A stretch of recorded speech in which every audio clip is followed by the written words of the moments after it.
चला तर आज मस्त असं हेल्दी नाश्ता आहे, हाय प्रोटीनवाला तुमच्यासाठी बनवून दाखवते। त्याच्यासाठी मी सोयाबीनची वडी घेतली आहे, ती घेतली आहे मी 100 ग्रॅम घेतलेली आहे। तसंच मी आता त्याला कुकरमध्ये शिट्ट्या होऊ देते। रात्रभर मी मूग भिजवलेले होते रात्रभर, त्याचे अंकुर छान येऊन गेलेले आहे। तसेच मी ते 100 ग्रॅम घेतले आहे। तसंच मी पालक घेतली थोडी, गाजर घेतलं अर्ध किसून, एक कांदा कापून घेतला, 4 हिरव्या मिरच्या घेतल्या। आता शिट्ट्या होऊन गेल्या, 2 शिट्ट्यात तर सोयाबीनची वडी खूप छान शिजून जाते। खूप टेस्टी आणि हेल्दी नाश्ता आहे, एकदम मस्त। कारण कोंब आलेले मूग पण त्याच्यात ॲड होतात आहे, म्हणजे प्रोटीन तर भरभरून आहे। बघा आता मी त्याला छान मॅश करून घेते। काही मिक्सरमधून काढायची गरज नाही, काही नाही, तुम्ही असेच छान मॅश करून घेऊ शकता। आता बघा याच्यानंतर मी याच्यामध्ये आता मिक्सरमध्ये ते हे घेऊन घेते। बघा याला झारून आता याच्या एक पॉटमध्ये काढून घेतलेलं आहे। तसंच आता मिक्सरमध्ये मी आपले मूग जे केलेले आहे, अंकुरित मूग जे भिजून घेतलेले आहे, ते मी मिक्सरमध्ये टाकते, त्याला बारीक करून घेते, छान वाटून घेते मिक्सरमधनं। त्याच्यामध्ये 2 लसणाच्या कळ्या, तसेच 4 हिरव्या मिरचीचे तुकडे असं करून टाकलेलं आहे। त्याआधी खूप प्लेन नाही, थोडंसं जाडसरच दळून घेतलेलं आहे, मिक्सरच्या पॉटमधनं काढून घेतलेलं आहे। आता बघा मी त्याच्यामध्ये कांदा आणि जे बाकीची सामग्री आहे, जसं की आता कांदा थोडा बारीक करून घेते, तसंच पालक थोडं टाकून घेते। पालक अगदी 4 पानं घेतले, पाहिजे तर कोथिंबीर टाका, माझ्याकडे अवेलेबल नव्हता म्हणून नाही टाकला। बघा आता मी गाजर पण असं खूप जास्त बारीक नाही केलं, असं थोडंसं दरदरसं ठेवलेलं आहे।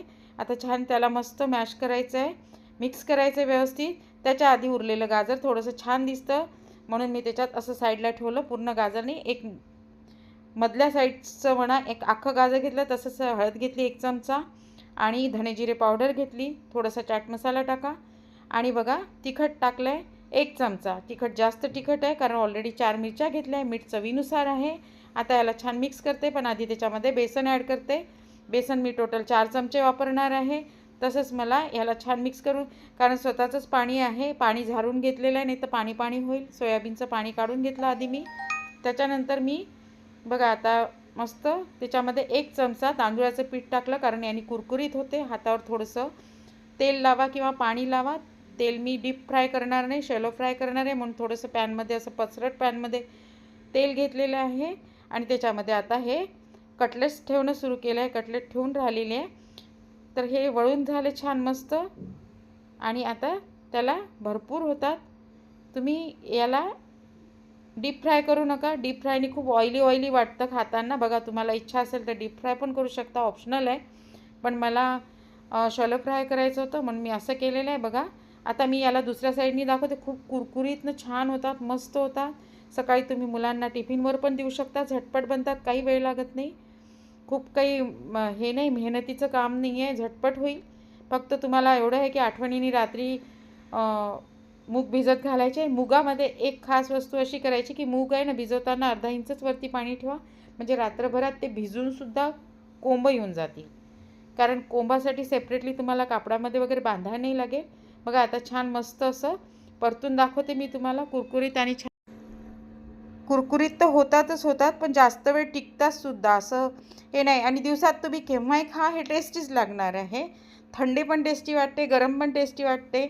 बघा मी परतून दाखवले, किती छान कलर आला आहे, असा ब्राउनिश कलर आलेला आहे। शेकल्या जातात, तुम्हाला डीप फ्राय नाही कराल तरी शेकल्या जातात, कारण ऑलरेडी सोयाबीन शिजवून घेतलेलं आहे आणि मूग क्रश करून घेतलेलं आहे, त्याच्यामुळे प्रश्नच येत नाही। आणि बघा किती छान, याच्यामध्ये तुम्ही कोथिंबीरही टाकू शकता, थोडे तीळ पण टाकू शकता, ती तुमचा टेस्ट आहे। मी बघा आता हे रेडी आहे, काढून दाखवते तुम्हाला किती छान तयार झालेले आहे ते। बघा आता मी टिश्यू पेपर काढून घेते, कारण त्याचं जे तेल आहे ते ऑब्झर्व होऊन जातं, म्हणून जास्त ऑइली होत नाही। आणि जेव्हा आपण हे ठेवून पण देतो ना, ते ऑइली लागत नाही खाताना, एवढे छान लागतात ना टेस्टमध्ये। तुम्ही बनवाल तर तुम्हाला वाटेल की वा छान, म्हणजे मुलांनाही आवडण्यासारखं आहे।